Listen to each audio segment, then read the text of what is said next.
2022. Street Legal Carts. First video in my shop. So, I did some work on the rear end. Pretty much just, you saw that in the update 4. All I did was reassemble it.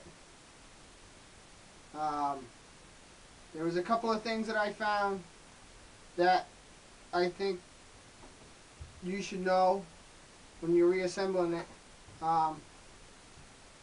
Number one, you got to make sure it's incredibly clean in there.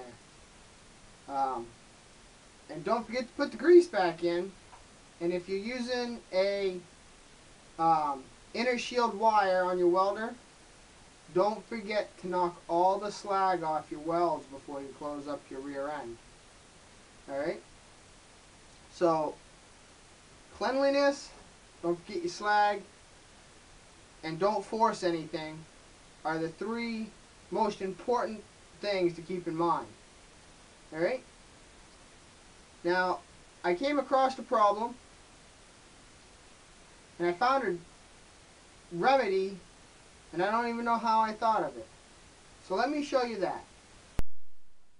Alright, so you see right here is this red piece. So that used to be this gasket. Right? And all it really does is provide a spacer between the shifting linkage and a seal to make sure the grease stays in. Well, as you can see, this one broke when I was taking it apart.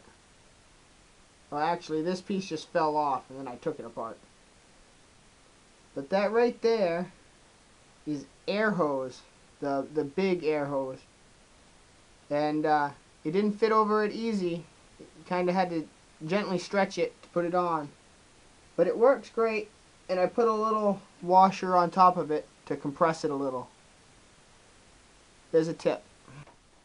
Alright, so you can see, it's all assembled. It's back together. It turns a little bit harder now, but it's got brand new grease in it. And I got the heavy duty grease in it. So, I expected it to turn a little hard. I can't turn it with my fingers anymore. But if I put the pulley on it, I can still spin it. So I know it all works. It doesn't shift as easy as it did before, but it does shift through all the gears. So I'm going to leave it alone, and I'll just install it, and hopefully it will work. Or I'll be looking for a new rear end. Alright, so we got the motor out. Alright, and the reason we got the motor out is because we're going to deal with this pulley. Originally, I thought I was going to put a great big pulley on the motor and make it haul. But I think what I'm going to do is I think I'm just going to cut this bottom pulley off. Okay? Just to get this out of the way, because I don't want anything for it to catch on. And I'm going to ride on the rear end. So it'll go a little bit faster, but I'll still have the power. I'll still have some power to from the motor.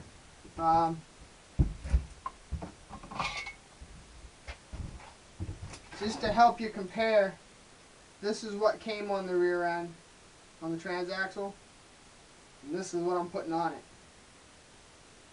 So, pulley swaps are easy. This is what I'm going to go for right now. We're going to try this first. So, we'll see how that goes. And then I'm going to use this pulley to power the special edition. I don't know if I've told you about that yet. I'm going to have to go back and look at my videos. So, that's what we're going to do. This little tiny pulley and the original drive pulley. So, I'm going to go cut that off.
Alright. So I cut it off, clean it up, put it on. It's not torqued down. It's just on there, just for mock-up. Now let's get the frame up here. Alright, so as you can see, I got the frame up here with the motor on it. Put a couple of bolts in the motor to line it up so that it's in where it's supposed to be, or at least really, really close. Alright, so I've got the rear end on, and I've run a bungee cord underneath to simulate where the belt will go. And I guess I'll see you next week.